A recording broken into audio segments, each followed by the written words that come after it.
কারো ক্ষমতা চিরকালের নয়। হাসিনাকেও বারবার বলেছি, শুনেন নাই উনি। ওনাকে আমি মায়ের মতো সম্মান করি, আর আপনারা জানেন আমি মায়ের জন্য কি করতে পারি, এটা বাংলাদেশের মানুষ জানে, টাঙ্গাইলের মানুষ জানে। সেই জন্য বলছি, শেখ হাসিনার অন্যায় শেখ মুজিবের অন্যায় না, শেখ হাসিনার অন্যায় মুক্তিযুদ্ধের অন্যায় না, শেখ হাসিনার অন্যায় আওয়ামী লীগের অন্যায় না। যে আওয়ামী লীগ জন্ম দিয়েছে মৌলানা ভাসানী, যে আওয়ামী লীগ জন্ম দিয়েছে শামসুল হক, সেই আওয়ামী লীগের অন্যায় নয়।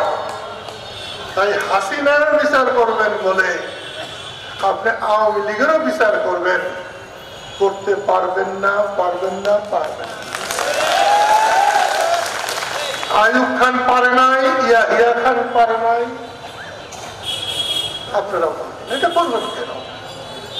আওয়ামী লীগের যারা দোষী, যারা অন্যায় করেছে তাদের বিচার করেন, কোর্টে নেন। সবাই আওয়ামী লীগের দোষর, স্বৈরাচার, তাহলে কি আপনারা আমের আচার?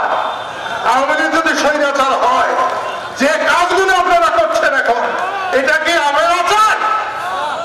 না। শেখ হাসিনাকে আমি রাজনৈতিক ভাবে কখনো সমর্থন করি নাই, কারণ শেখ হাসিনা মনে করতেন দেশটা তার বাপের, আর আমি মনে করি আমি দেশের সেবক, বঙ্গবন্ধু দেশের সেবক, আমিও দেশের সেবক।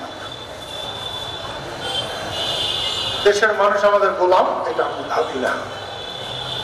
আমরা সকলের গোলাম, আল্লাহর গোলাম, তারপরে আল্লাহর বান্দার গোলাম। আমি গোলামি করেই যেতে চাই।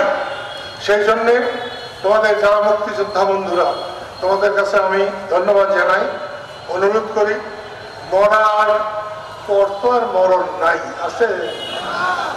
তাহলে সম্মান নিয়ে মরা ভালো। সম্মান ছাড়া বাঁচার চাইতে সম্মান নিয়ে এক মুহূর্ত বাঁচা ভালো। নতুন এবং ফিরে আসা গ্রাহকদের জন্য নগদে চলছে ক্যাশব্যাক সহ প্রতিদিন হাজারো উপহার জেতার সুযোগ। হবে আশা আর ফেরা, সারপ্রাইজ সেরা। যারা জাতীয়তাবাদী মুক্তিযোদ্ধা করছে, আমার তাদের প্রতি এক মুহূর্তের উপর ক্ষোভ নেই। 100 জন করে। জিয়াউর রহমান একজন শ্রেষ্ঠ মুক্তিযোদ্ধা, কিন্তু টাঙ্গাইলের মুক্তিযুদ্ধে কোনো দলাদলি ছিল না, কোনো হলাহলি ছিল না। এটা করে যদি তোমাদের সুবিধা হয়, মুক্তিযোদ্ধাদের সম্মান বাড়ে, তাতেও আমি কিন্তু তোমাদের সমর্থন করব। সেদিন খালেদ মন্ডল তাকে যখন অপমান করে কথা বলেছিল, আমি কিন্তু এটা শুনেছি, সেই বক্তৃতাগুলো আমি শুনেছি, যে টেলিফোনের কথা শুনেছি। শুনে আমার মনে হয়েছে এটা জঘন্য অন্যায়। একজন মুক্তিযোদ্ধাকে এইরকম ভাবে অন্যায় ভাবে একজন মুক্তিযোদ্ধার প্রতি অন্যায় ভাবে কথা বলা যায় না। সেই জন্য আমি খালেদ মন্ডলের জন্য যারা প্রতিবাদ করেছিল, আমি তাদের সেখানেও গিয়েছিলাম। আমি আমার নিন্দা ব্যক্ত করেছি। আমি চাই সকল মুক্তিযোদ্ধা সম্মানে থাকুক, সুন্দরভাবে থাকুক, সম্মানিত হোক, সম্মান নিয়ে তাদের জীবন চলুক, এটাই আমি চাই।